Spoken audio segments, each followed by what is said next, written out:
pull that up real quick. And you got a precept as well, Malak?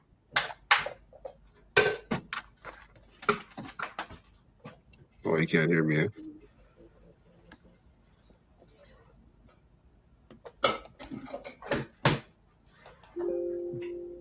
Shalom. So, Shalom.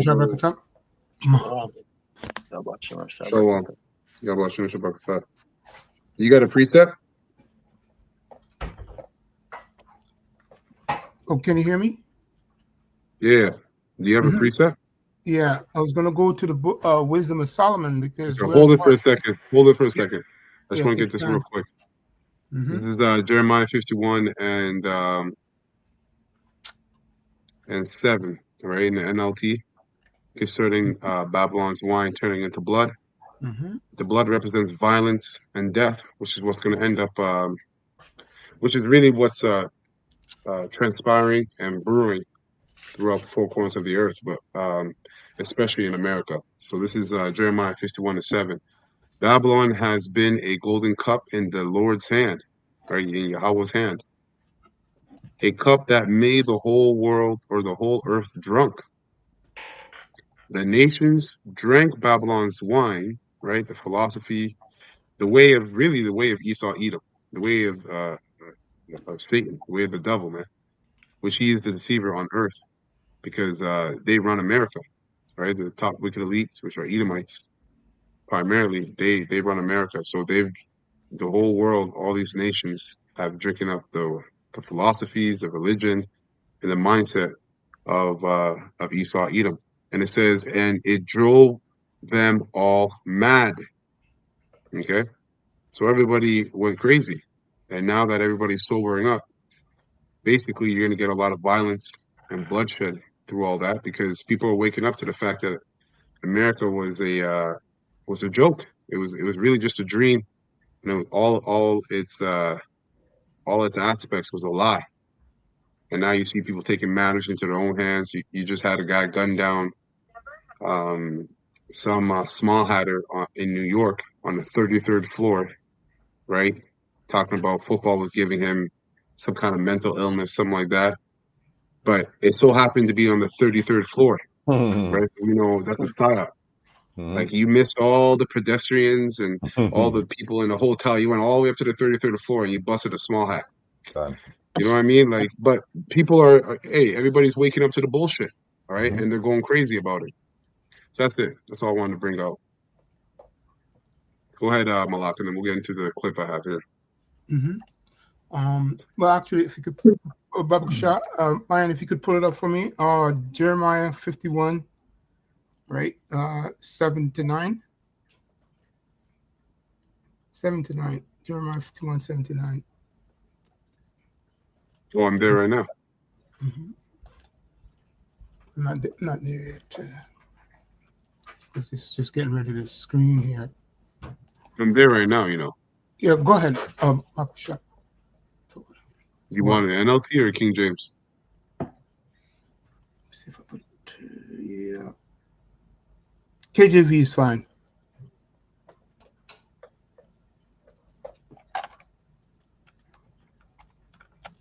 Actually, matter of fact, I need to grab something. Mayan, you can read it. I need to grab something real quick. Yep. Water. Con. You want NLT? I got it in KJV. Yeah, KJV is fine. Start at verse 6 to 8, real quick. This is Jeremiah 51 and verse 6. It says, flee out of the midst of Babylon and deliver every man his soul. Be not cut off in her iniquity, for this is the time of the Lord Yahweh's vengeance. He will render unto her a recompense. Right, yeah. So I just brought this precept out, right, going into the final warning. Seek him while he's available in spirit and in truth, for the elect. Okay, just prefacing that because, as brother just read, things are brewing. The Lord he's about execution, and his executions are always sudden, just like his blessings. Read on.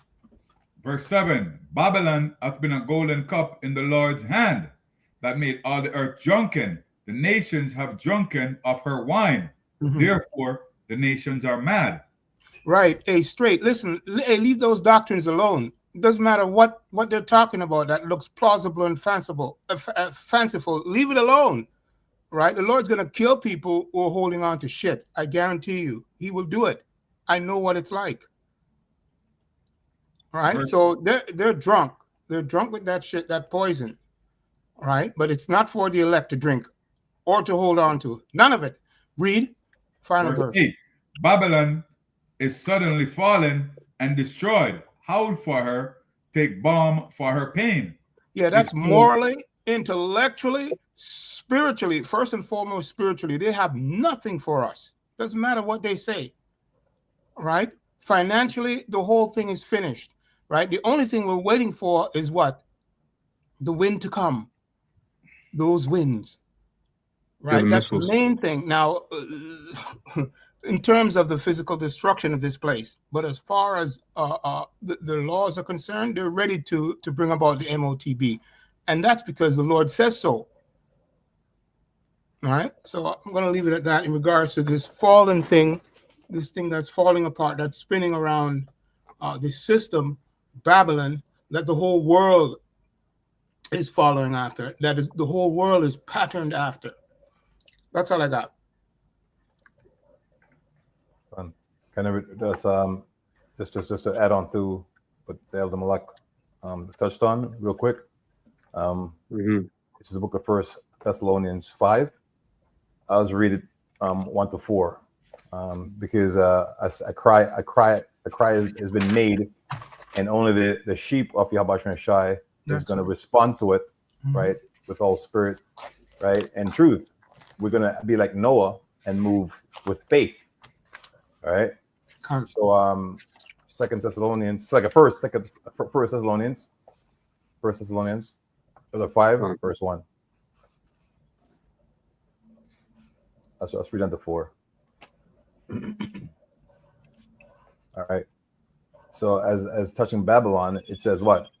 But of the times and seasons, right, brethren. Okay, so we're talking to the brothers, man. Really and truly, we could give two craps about you heathens and 2/3 because it was not prefaced in the doctrine that you would adhere to this truth, right? To this the warnings, right? So the Bible is clearly saying, right? But of these times, brethren, right? Ye have no need that I write unto you. Why? Because we are occupied in scriptures. We're occupied in prophecies. We're occupied in the spirit of Yahweh Shemai Shai. Revelation 19:10. All right, verse 2. For yourselves know perfectly, right? Perfectly, which goes into knowing all things. All right, all things with each part of the body has been given different parts of the scriptures to come together as a puzzle, if you will, right? To bring forth what? Truth that's been long hidden, right? Mhm. That the day of Yahweh Bashim Yahushai cometh as a thief in the night. For when they shall say peace and safety, are we saying peace and safety? No. They're speaking about another group of people. Oh, peace and safety, and vote this person in. I'm stimulus checks. All this, this all leading back to you feeling secure in yourself. You can afford this, and do things that is worldly, right? That's going into peace and safety. But the Lord says what? Sudden, right? Destruction cometh upon them, as travail upon a woman with child, and they shall not escape. All right. But ye, us, the hopeful elect, brethren, are not in darkness as it pertains to these scriptures, that that day should overtake you, us, as a thief. All right. And 5 goes on, into it. I read 5 as well. Ye are all the children of light. What? We are the children of Yahweh Bashim Yarchai.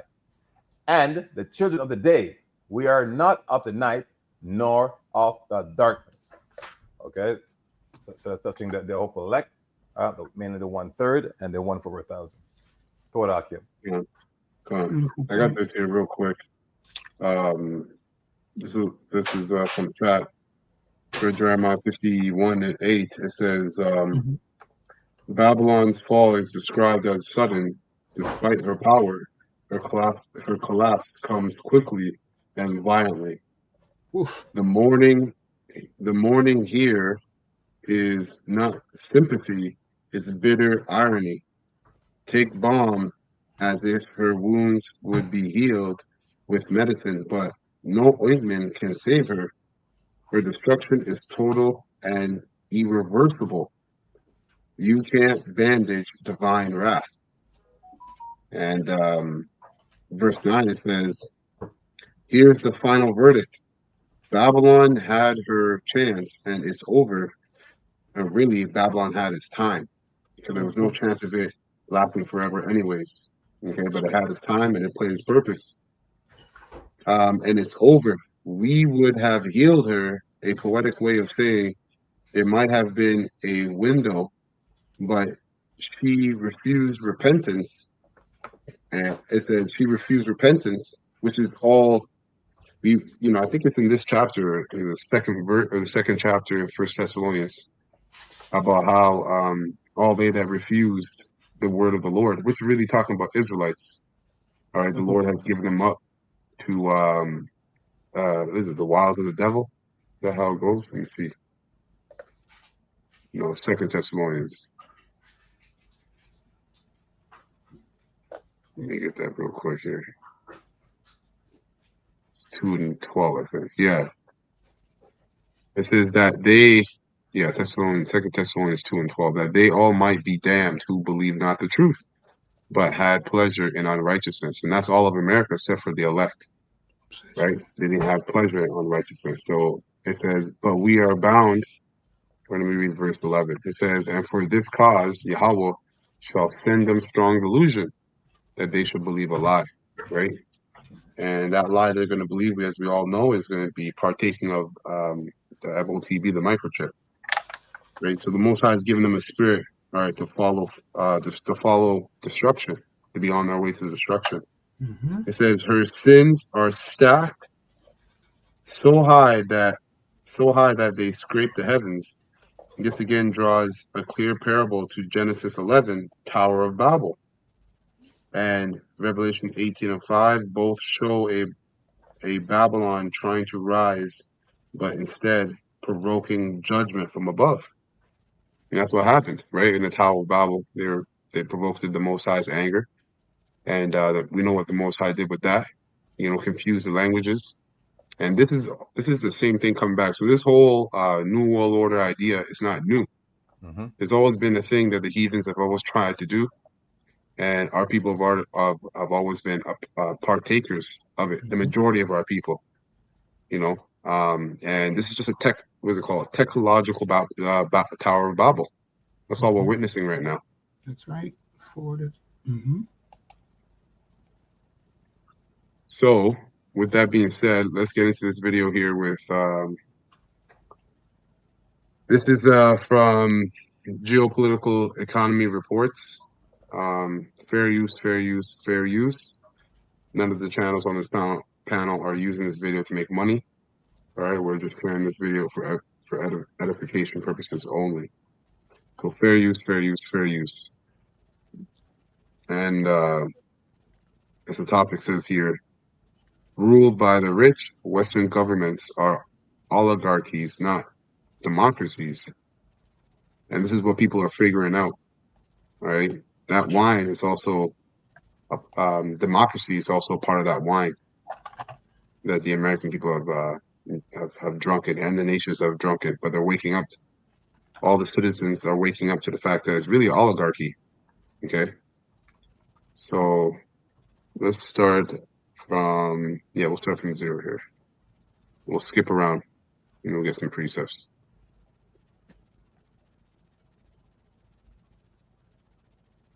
Can't hear it, Mark.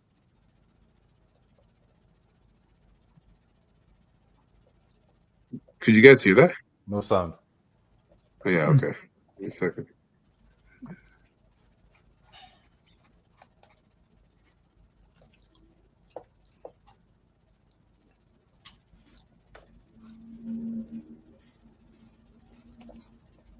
Western governments frequently claim to be the model. Can you hear it now? Yeah. Mm-hmm. Okay, fine. Of democracy, and they demonize their geopolitical adversaries as authoritarian, Former US President Joe Biden claimed in his State of the Union address in 2022 that the US led West is fighting a war between democracies and autocracies. In the battle between democracy and autocracies, democracies are rising to the moment, and the world is clearly choosing the side of peace and security. This is the real test. However, there's a very big problem with this narrative, which is that Western governments are not democracies, and especially the United States is not a democracy.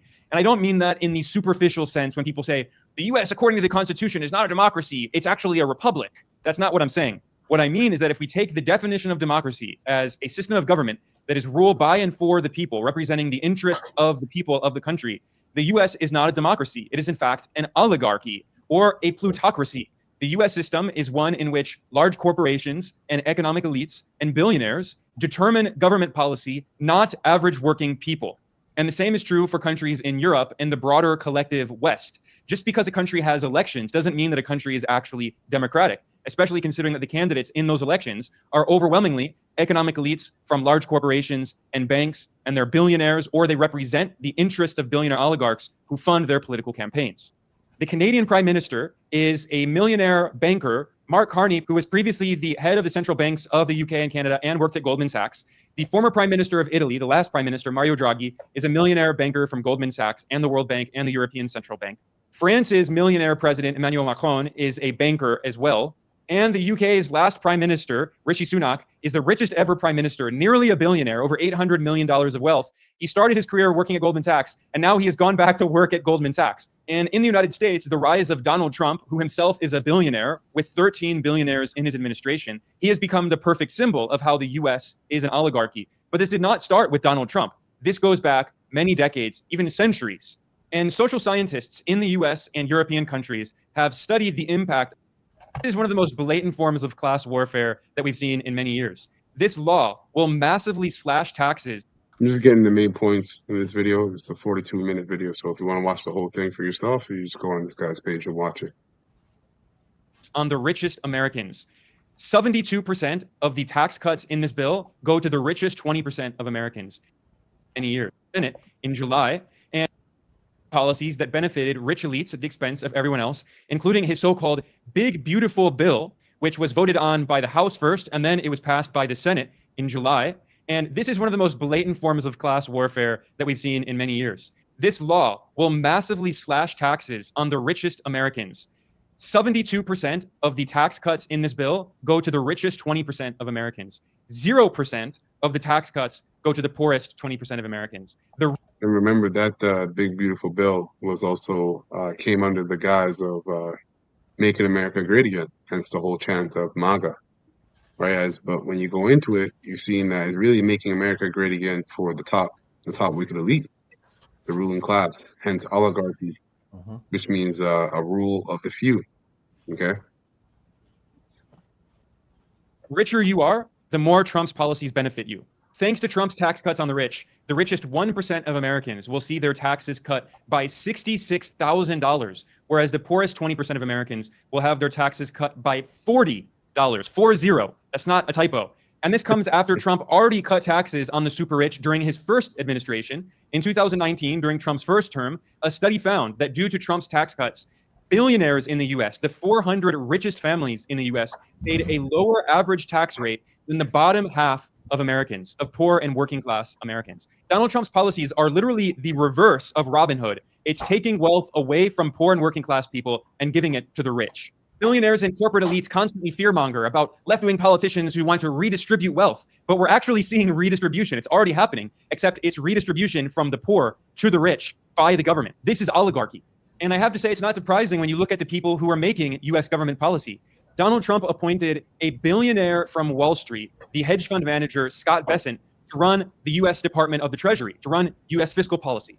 And what's especially ironic about this is Scott Bessent got his career started working for the billionaire oligarch George Soros, who's one of the main funders of the Democratic Party and Democratic Party-linked organizations. But Trump didn't really care that Bessent was so closely linked to Soros because Trump knows that Soros is a billionaire like him, and they're all part of a small club of oligarchs who run the US government and other Western governments. This is actual capitalist so-called democracy. And during his first term as US president, Donald Trump appointed another oligarch from Wall Street to run the US Treasury, Steve Mnuchin, who has a wealth of over $400 million. And you know what Steve Mnuchin did before he became the head of U.S. fiscal policy? He worked for Goldman Sachs, the powerful Wall Street investment bank. And Goldman Sachs is going to come back again and again and again, especially when I talk about the Canadian government and European governments, because the prime ministers and presidents of many other Western governments have also worked for the major Wall Street bank, Goldman Sachs. And this is true even of the right-wing so-called populists in the West. Steve Bannon, for instance, portrays himself proudly as a populist. And he was the CEO of Donald Trump's presidential campaign in Okay, so before we continue on, I'm going to get a precept. One of the major things that stuck out to me as he's bringing all that information out is the tax cuts. That's another thing, because people already living off of food stamps, right? Losing jobs due to automation.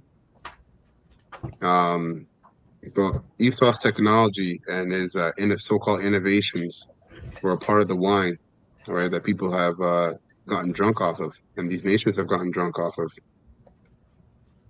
But again, when these people, as they are right now, wake up to the fact that everything that was put in place, every policy, was never for you. Okay, it was only for the top rich who rule over you. You're gonna start to see people lose it. This is why you got civil unrest as a prophecy in the scriptures. This is 2nd Ezra chapter 15. Yeah, let me start at 15. It says, the war that will bring their destruction. Let me start at 14. It says, the world and the people in it are doomed. The war that will bring their destruction is very near. Nations will arm themselves and fight against other nations. There will be great political turmoil, with one group trying to overpower another and gain control. Right? And that's what civil unrest is. When you have one, especially within the city. America is just one big city, to be honest. That's why everybody has a citizenship. But you're gonna have the bottom half, right, come up against the top half, right? And it says, while ignoring the legitimate government, there will be no longer free access to the cities, because the struggle for power will bring destruction, terror, and total confusion wherever people live. Driven by famine and terrible suffering, people will assault their neighbors and mercilessly plunder their possession. That's what this bill is going to bring about. Because he went into the tax cuts. The top rich are saving almost $100,000, $66,000, $70,000, where we're only going to be saving $40, right? So that's funny to me. A lot of people are going to go crazy when they realize that when they're fully sober up, and this truth, all right, starting with the prophets, is really sobering up everybody, sobering up the whole world. Yeah, that's it for that. I got a precept for you. I was just going to say the masses will be clamoring for the UBI and the MOTB. Yeah. I got Isaiah 10:1. It reads, woe, which means destruction. So woe unto them that decree unrighteous decrees. So I looked up the word decree in the dictionary, and it means a decree is an official order or decision, especially one sued by a ruler or other authority with legal power. So go back over it again. It says, woe unto them that decree unrighteous decree. So they create these laws and they're unrighteous, right, against the people. It says, and that right grievousness. And I also look up the word grievousness because I wanted to know what that means. It says grievousness refers to the state or quality of being grievous, meaning caused or characterized by severe pain, suffering, or sorrow. So now back in Isaiah again, Isaiah 10:1, it says, woe unto them that decree unrighteous decrees and that right grievousness which they have prescribed. So we see DJ Trump created these laws and passed these bills to enrich him and his cronies while making the poor suffer even more, right? And this is so pretty much these people that sit at the top, if they're not the devil, who's the devil? Yeah. Right? Who's the devil if these people are not the devil? You know, because these Yep. laws are so unrighteous that they don't care about the little man. Right? They don't care about the little man. Yep. They just care about themselves and their cronies. If you're not a billionaire, not even a millionaire anymore, a billionaire, you can't sit in the seat that they're sitting in, man. That's right. Right. Yep, Yeah. that's true. And the fight back has always been, well, you know, if we stop working, how's the economy going to run? Well, this is why you have the term automation. This is why these guys don't care. If you lose your job and they siphon all this money from you, and it's hard for you to even get a job, it's hard for you to pay your bills. And like Malak said, this is really a way of them pushing you towards the UBI system, which is another step closer to the mark of the beast. Because once it's a mass number of people who can't work, and automation is every in every industry of work, people are going to be without way more than what we see now. The homelessness number is skyrishing all over the place, especially in the Western Hemisphere. So to clean that up, they're going to push people over to UBI. Well, you know what? We have this system for you. We know how Esau works, Hegelian dialectic, right? Problem, reaction, solution. We've got the solution for you. You know, you get your $2,000 a month or whatever it is. But that money, which we know that you're going to get every month, is going to be surveillanced. Okay? You can't just use it like how we had during the whole situation with the C-19, where guys were just using their money and just No, it's going to be, you have a term called carbon credits. Okay? And who knows? They might call it carbon credits. So according to your export or your output of carbon is how much you get from the government.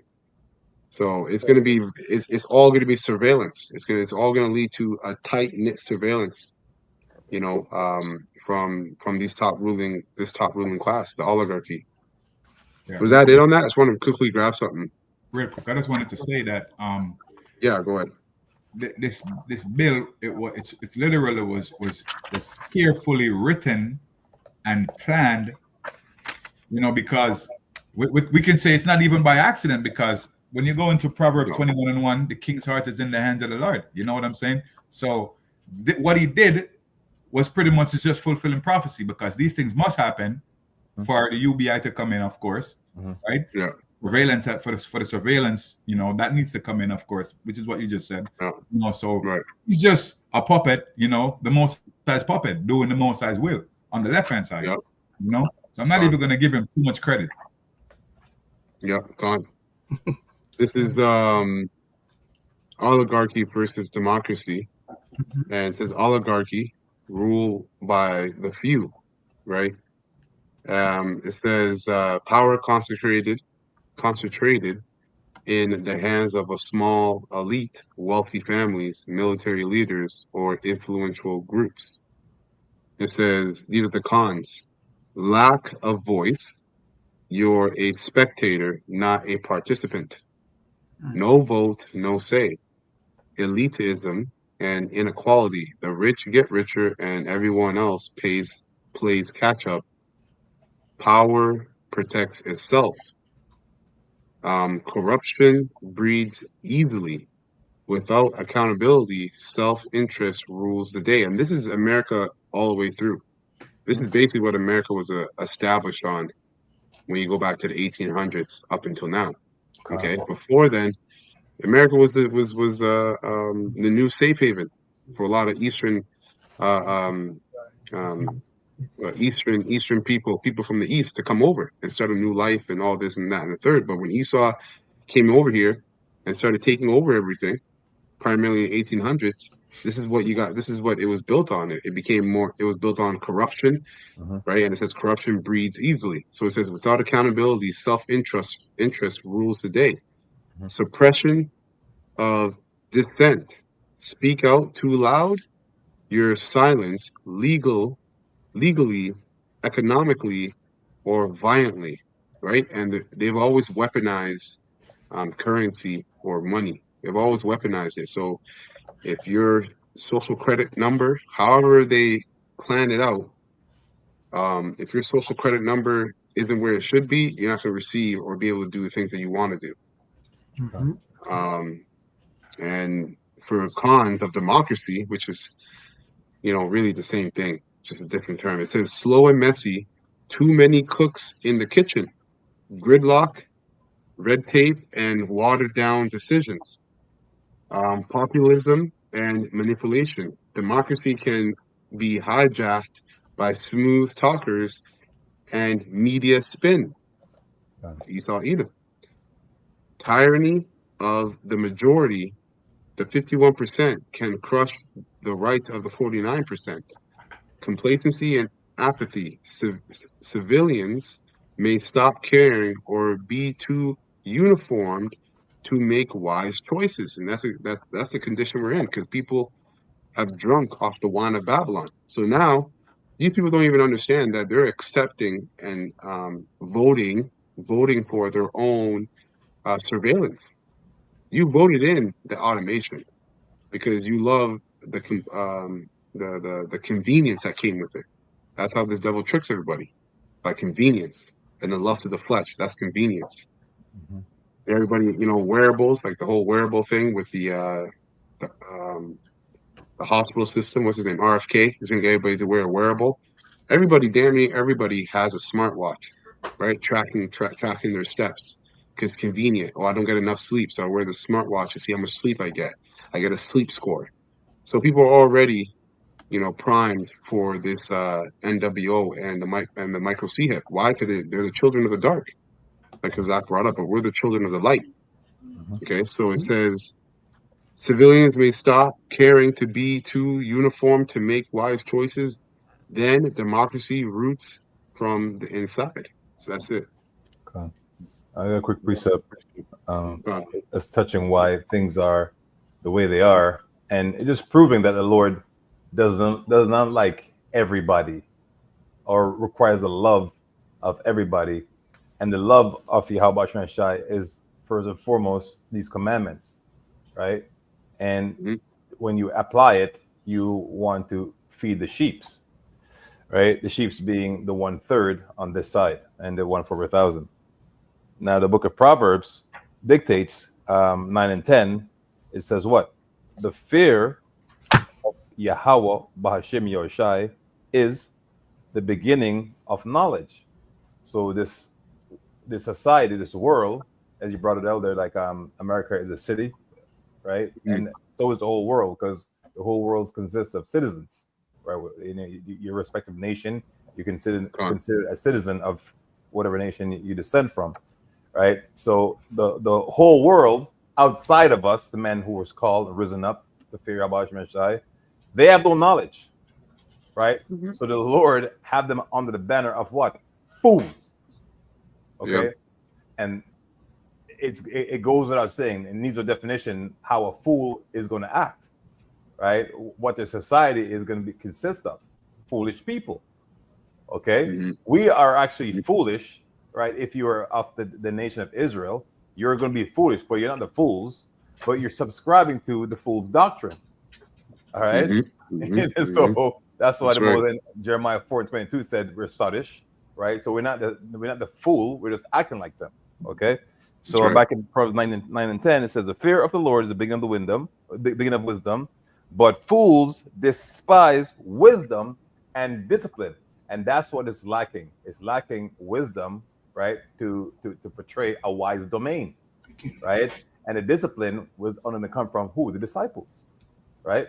That's right. And disciple of Yahweh Shem Yahshai. So that's what we're seeing happening right now. We're just speaking on it. Fine. Beautiful. I'm gonna get this actually Hmm. in Amos 5. We'll get back to the clip. Amos 5 and 9. Mhm. And it reads, I got it NLT. No. So Amos 5 and 9. It says in NLT, with blinding speed and power, he destroys the strong, Mhm. crushing all their defenses. Mhm. right? And the strong is talking about these oligarchies as well, the rich of the world. And what's their major defense outside of deception and control through deception is their money. Mhm. Okay. So it says, how you hate honest judges, how you despise people who tell the truth. Mhm. And this is why you see these technocrats and oligarchies and all these, what do you call them, Mayan? Cronies. Yeah. All these cronies, they're bringing about laws really to get rid of the truth, to censor the truth, and Mhm. ultimately do away with those who speak the 100% truth. That's right. You know, Yeah, go ahead. no, like turn up the lights. Yeah, You know, Con. like Con, you yeah, know, con. you're in the dark, right? And someone comes in, because that's what we came out of nowhere, so to speak, right? Because what we Right. speak right now was not taught in any schools, right? So we came and we just switched on the light, and you know, like, who turned Yeah. on the light? They start, Yeah. roaches, scouring, and running away, That's right. right? Because they Yeah. weren't ready for this truth to come out. They weren't ready for Yahweh Shai to be taught. You know, Mhm. Con. So It Kazakh, says verse 11. Huh? Kazakh, you said that you turn on the lights and the roaches start running. Yeah. Yeah. Yeah. It says verse 11. You trample the poor, Mhm. stealing their gain through taxes Mhm. and unfair rent. Mhm. Right? Therefore, though you build beautiful stone houses, right? Hey, it's like, look, Y- Yeah, like if you go on like those like platforms, you see they're showing like Thailand for like a beautiful 3-bedroom with pool and for like $400, right? And like, how yeah, come yeah. it's so cheap over there? Over here, I'm busting my ass to pay 2,000 basement rent. You know what I mean? Yes, So it's showing you who he's talking it's about. true. You know? Yeah, exactly. Yeah, con. Yeah, let's see, America's bitter, man. This place Con. is, and it's bitter as hell. That's true. Mhm. It says you trample the poor, stealing their gain through taxes and unfair rent. Mhm. Therefore, though you build beautiful stone houses, you will never live in them. Mhm. Though you plant luscious vineyards, you will never drink wine from them. And this is, of course, it's twofold because it is applying to our people, Mhm. historically, but prophetically, it's applying to our people as well, the top wicked elite of our people, and the top wicked elite of Esau, Edom, and the heathens. Okay, the Most High is going to come down on them with heavy judgment for all the what is it called, ungodly gains, Con. ungodly. Yeah, I guess Con. ungodly gains. Con. It's a certain term, ungodly gains. Mhm. Because remember, the Lord said a false balance is an abomination to him, Yes, and sir. taxes and unfair rent is a false balance, man. Mhm. It says, "For I know the vast number of your sins and the depths of your rebellions. You oppress good people by taking bribes," and this is all the oligarchies like Trump, all these guys. That's what there is, one bribe after another to do this and to do and not to do that. If you speak out against the common plan, you get fired. Like that one guy for who runs Trump just fired him the other day. He kind of just reports how many jobs there are in America and how many jobs aren't. And he basically didn't report it in the favor of Trump, and Trump fired him. Mhm. Okay, so it says, "For I know the vast numbers of your sins and the depths of your rebellions. You oppress good people by taking bribes and deprive the poor of justice in the courts." Right. That's where it's going into. It says a gift spoil the heart. That's like Ecclesiastes 7:7. Yeah. Yeah, Mhm. that's right. And we know those poor is really talking about Israel. Con. You know, you get into the court system, you're already the court system in itself, whether you're an Israelite or not, is faulty, right? It's really just a racket system, Mhm. but it's even more faulty and more directed towards you when you get in there. And it's So like it says, yep, in their in the library system, the Library of Congress, right? To be a senator or a part of their Senate, how it's set up, you have entryways of seeing old documents. You can read things, and see who's who. So I'm sure they've came across who we really are as a people, but hush money has been paid. And I'm not speaking as a man, but I'm thinking that Israel is being paid off. That place has been paid off because they know that they're not the people. So it's basically a hush money, not to say that who we really are, right? And say, hey, if you pay us, we want to tell them. Right. You know what I mean? So that's why they deprive the poor, and it's always the poor is always relating to us. It's not some some happy bum.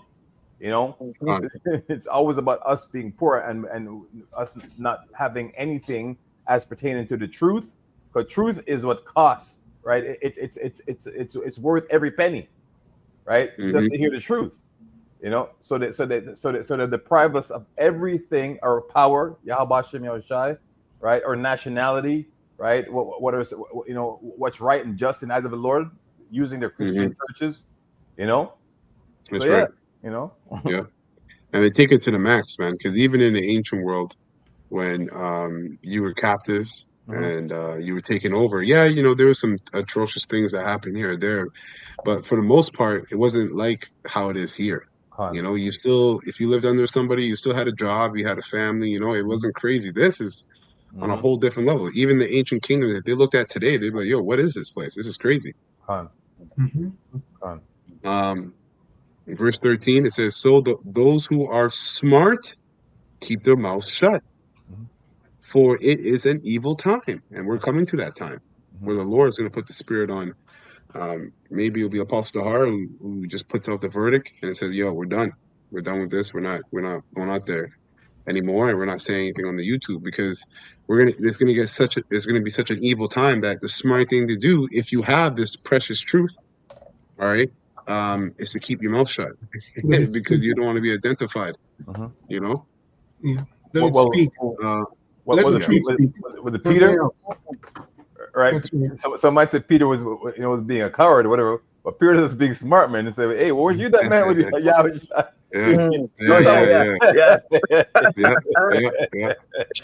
He saw what's up. You were with them. They made him up. I said, "Nah, man, ain't me." Yeah. It's funny. Verse 14, it says, "Do what is good and run from evil, That's right. so that you may live. Then the Lord Yahweh of heaven's armies will be your helper, just as you have claimed." That's right. So don't sin, right? Exactly. This is this is how you run from evil, right? You subscribe to the doctrine and see what the Most High has as you being off, and what He has as you being on the right track. That narrow road. Like, how do I get to that narrow road? Because it's spoken of all through the Bible, right? So what's required of me to be considered on that straight and narrow? And the straight is STRAIT, right? The road of difficulty. Yeah. That's right. So I got a quick precept. Sorry, go ahead. Somebody says you got a precept? Yeah, I got a quick scripture. This is Proverbs 22, verse 22. It says, this is in the KJV. It says, "Rob not the poor because he is poor, neither oppress the afflicted in the gate. For the Lord Yahweh Hashem Yahushai will plead their cause and spoil the soul of those that spoil them." Right? Hey, NLT. Let me read for you in NLT real quick. Just simple in English. It says, "Don't rob the poor just because you can." That's how wicked these people are. Robbing the poor just because you can. It says, "Or exploit the needy in court." Right? And this is where they make all their unrighteous decrees. Against Jake, mostly. This is the court. The game is being played here. And I always bring out, this is the courtroom settings, right? It's live and direct, man. That's right. That's right. 23, it says, "For the Lord Yahweh is their defender. He will ruin anyone who ruins them." And that's how much I speak him as a big brother. That's right. You know, telling you, you touch my little brother, guess what? You got to answer to me. That's right. Fine. That's it, everybody. I mean, That was- Judgment will be executed. Guaranteed. That's right. Guaranteed. That's right. Go ahead, brother. is that it, everybody? I mean, Yeah, that was it. That was the point. okay, fine. All right, so we'll continue on here, and then I got one more clip going to the surveillance. He beat Trump, and Biden was president for 4 years, and he violated most of his promises, but he did keep one promise. Thing would fundamentally change. And Biden Manhattan, and he promised them that he would not be responsible for this, but also the Democrats. And Joe Biden is a perfect example of this. When more than during the Gilded Age, just the top 5 billionaires today together own more than $1 trillion in wealth, end quote. And it's not just the Republicans who are responsible for this, but also the Democrats. And Joe Biden is a perfect example of this. When Biden was campaigning to be president in 2019, he brought together a bunch of rich donors from Wall Street at a luxurious hotel in Manhattan, and he promised them that he would not, quote, demonize, end quote, the rich. And Biden pledged, quote, no one's standard of living will change. Nothing would fundamentally change, end quote.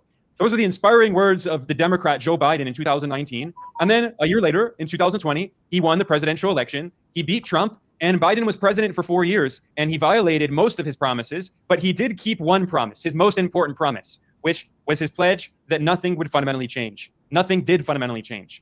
Just like how nothing fundamentally changed under his Democratic predecessor, Barack Obama. And let's not forget that in 2008, Wall Street was responsible for the worst financial crisis since 1929, since the Great Depression. And what was the response of Barack Obama? It was to bail out the Wall Street oligarchs that caused the crisis. And this is not surprising when you consider that in the 2008 presidential election, who were the biggest donors to Obama's campaign? Well, according to the website Open Secrets, number 2 was Goldman Sachs, the Wall Street investment bank.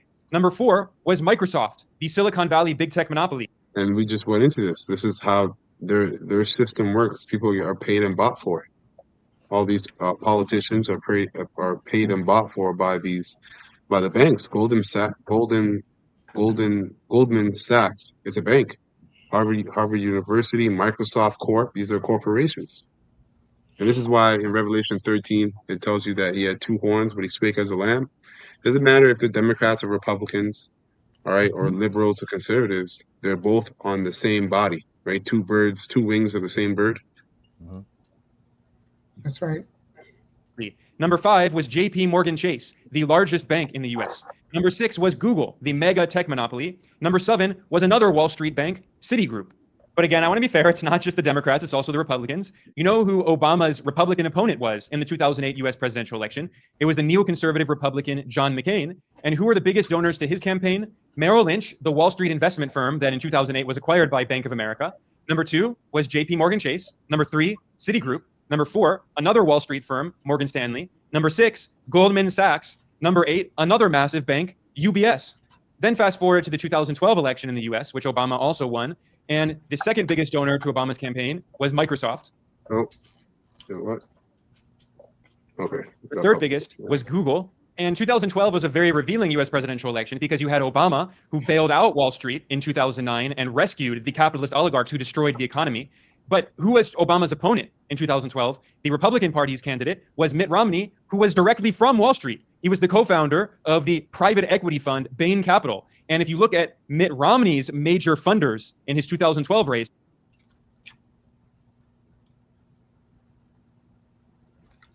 You know what? I kind of jumped ahead. That's okay. That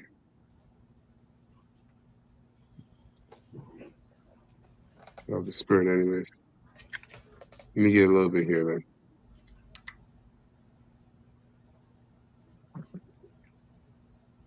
and right after returning to the White House, Trump pushed through policies that benefited.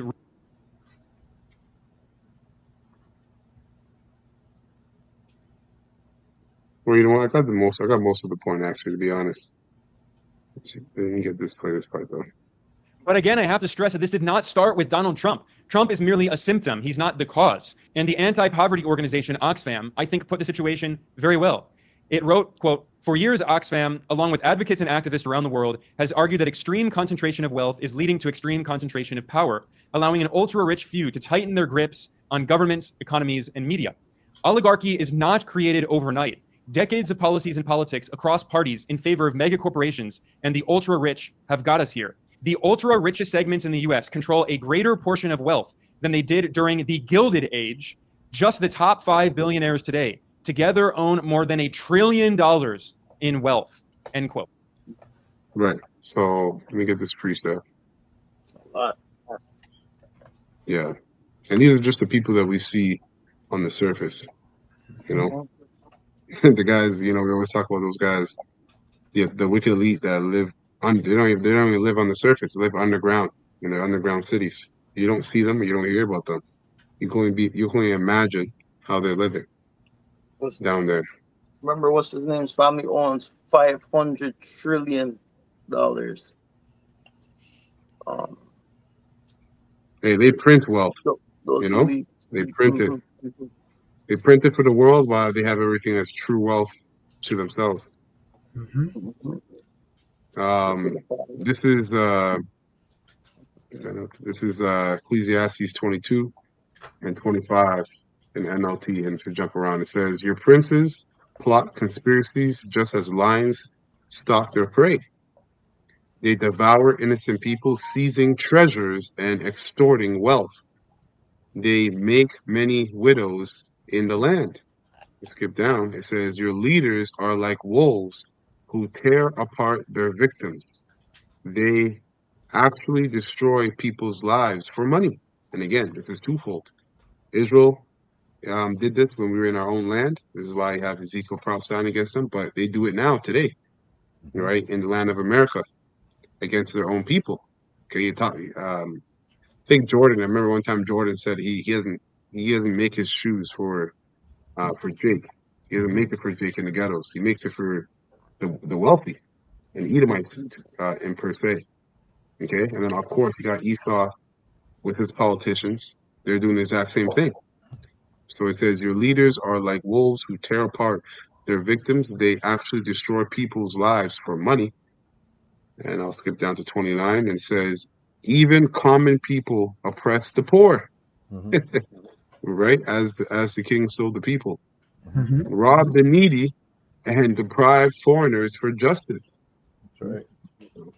And a lot of people are going to see seen as what, commoners, right? Didn't the Moses said, "Don't call what I call clean common," something Yeah. like that. Yeah. So Yeah. Our people, you know, is like you have Sean Combs, right? Being a mogul, will Mhm. take advantage of people's talents, right? Mhm. And mislead them, misguide them, Yeah. all on the banner of what, getting rich, man. You know. Done. Yeah, well, hey, this is a precept for you for that, because this is what our people have done. Sold out their family members, like Dwayne Wade with his son. He named his son Zion. Basically sacrificed his son, and now it's a woman, it's a girl, and the name is Zayat, right? So complete mockery. But it says, Proverbs 22:16, "A person who gets ahead by oppressing the poor or by showering gifts on the rich will end in poverty. Listen to the words of the wise, apply your heart to my instruction, for it is good to keep these sayings in your heart and always ready on your lips. I am teaching you today, yes, so you will trust in the Lord." Right? So we're not to basically partake in the ways of the wicked of our own people, as if partaking in the ways of Esau, Edom. Right. We're taught to suffer with what we got day to day, so that our faith can grow in the Lord. Because there's going to come a time where everybody's going to be on even playing field soon. No one will have anything, but those that are of the hopeful elect will have everything, because they store their riches in heaven. That's right. 20:20, it says, "I have written 30 sayings for you, filled with advice and knowledge. In this way, you may know the truth and take an accurate report to those who sent you. Don't rob the poor just because you can, or exploit the needy in court. That's it.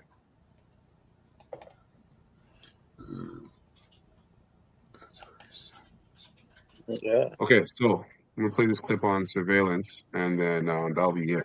Digital slavery. And this is fair use, fair use, fair use.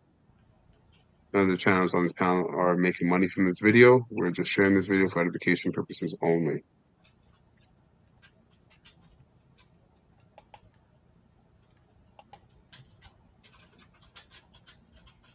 That's the name of the game. People arguing over pronouns and election results, even American Eagle ads, while the demons in charge tighten the noose. They've got us chained to fake money, taxed into oblivion, and fed dopamine hits through goy slop while they roll out biometric control grids and AI surveillance. This is spiritual warfare, and the mark of the beast system is being brought in by the ones many worship as heroes. Remember when they said all of a sudden our Wi-Fi router can be used as a motion tracker, not for your laptop or your phone, but for you, your footsteps, and where you are around the house? How crazy was that? No camera needed. No one even signed up for this level of surveillance, and all of a sudden they tell us, yeah, you know, your Wi-Fi can just detect where human bodies are in your house at any given time. Somehow Comcast figured this one out through something called Xfinity and their new Wi-Fi motion feature. Your regular old router and basic Wi-Fi devices like smart TVs and printers are turned into real-time motion detectors. No camera required, just waves in the air that can track your every move. It can monitor you from room to room, floor to floor. The crazy part is it can even detect little gestures like a hand flick or a head turn. And this isn't some fringe tech experiment. It's already live, rolled out under the guise of convenience and smart living. Crazy that a regular company like Comcast had this tech available. Imagine what secret government programs they have and what kind of tech they're hiding from the people and using to spy on people. What are they not telling us about, let's say, phone signals or even radiation that comes off the TV? What makes this dystopian AF is that Wi-Fi motion data is sitting on the same infrastructure powered by Databricks, a massive AI and data platform. And earlier this year, Databricks formed a strategic partnership with none other than Palantir Technologies, you know, the CIA-backed surveillance firm that beta tested its social credit death tech system in Gaza. Yeah, that one. The Palantir software that once was used to hunt terrorists on the battlefield is now being used to monitor you in your living room. And Comcast doesn't have to contact Palantir directly. This is how sneaky this all is. They can just run it through Databricks, and Palantir's software slips in through the back door. That's how this works now. This is what you call plausible deniability, hidden integrations and full spectrum surveillance covertly installed in a damn Wi-Fi router.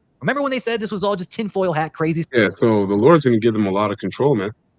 He's going to give them a lot of control because your Wi-Fi is going to be a snitch, your own personal snitch, all right? Your fridge, all of it, because it's all going to be interconnected. So at the end of the day, if no one can hide, the most important thing is protection, okay, from Yahweh Bashem El Shai. Now I'm going to skip ahead here, and we'll play from here. Like choosing who to elect or what to eat at the supermarket, that's over. We all thought it was just one crazy, deranged little gay Jew saying this, you know, this crazy person with these fringe ideas, until the so-called leader of the free world dropped billions of dollars into that exact same ecosystem. Golden age is looking real golden, huh? And RFK Jr., yeah, remember him? The anti-vax hero? The same one that allowed his wife to host an event and demand everyone to be vaccinated? Yeah, that guy. He's now publicly pushing wearables to help public health. But the truth is, these wearables are just step one in a biometric control net. Once your vitals, emotions, movements, and diet are digitized, AI will then govern you. Digital ID, health scoring, carbon tracking, even food access, all will be managed under the system once the social credit infrastructure is fully online. And of course, they say, don't worry, it's not going to be mandated. You know, you can just volunteer for this health ecosystem, and they're going to make you healthier by wearing, you know, these wearables and whatnot. Don't worry, not mandated. Same thing they said exactly with the shots. Until, of course, you know, a major event happens, a big outbreak, and then they say, oh, you know what? Actually, this system is going to be mandated. Same thing they did with the QR codes. First, they said it's insane. The idea was insane. And then they said, okay, now it's getting serious. We're going to mandate them. Okay. Now we see articles pop up of new illnesses every day. You never know which one they're going to go with, but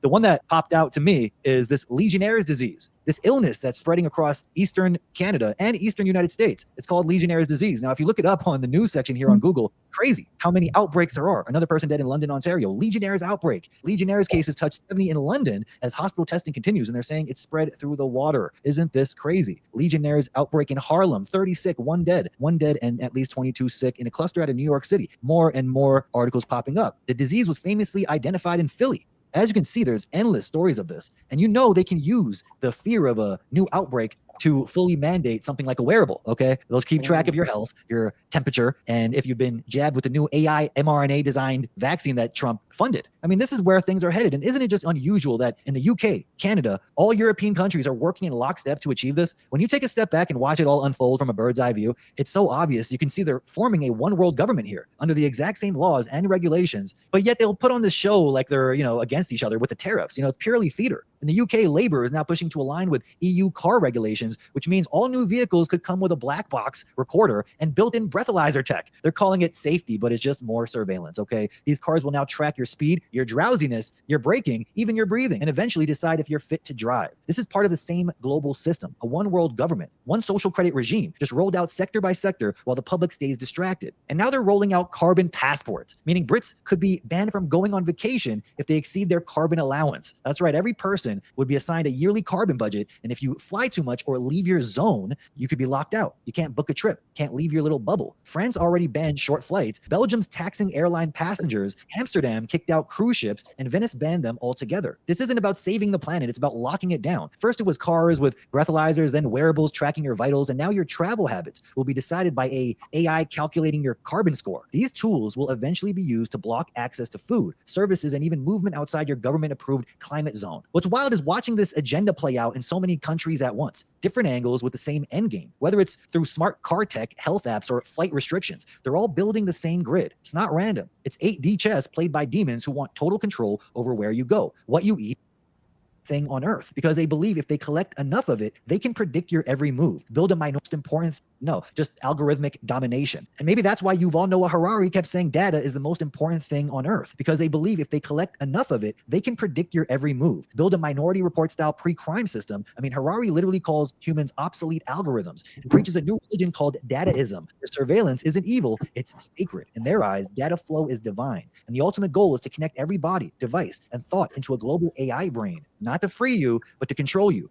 Once your emotions and movements and even thoughts are digitized, AI won't just watch you. It'll decide what you're allowed to do. That's the end game, okay? And they're not even hiding it. The most diabolical part is Trump, RFK Jr., and the same people who claim to be anti-establishment are the ones laying the groundwork, whether by design or by manipulation. This is the betrayal that seals the deal, okay? A biometric AI-controlled system that doesn't just watch you, it predicts and controls you. It's crazy to watch the sheeples on both sides, left and right, cheer this on. It's honestly scarier than the COVID insanity. So while Trump and RFK play this little theatrical performance on stage, behind the curtain, the real agenda carries on. Palantir is now integrated with the largest telecom and cloud platforms in America. AI regulation is off the table for any state that tries to resist. And your very body, its motion, its pulse, and location is now being harvested and fed into a machine you can't see, can't touch, and can't opt out of. Don't make the mistake of thinking this is just some surveillance tech for, China or some far-off dystopia. No, they're rolling this same exact agenda out everywhere. The US, Canada, Europe, Singapore, everyone's in on it. This isn't about fighting terrorism or keeping the illegals out or even stopping disease. That's just what they sell to people on. The real product is total control of everything, your body, your behavior, and now your damn environment.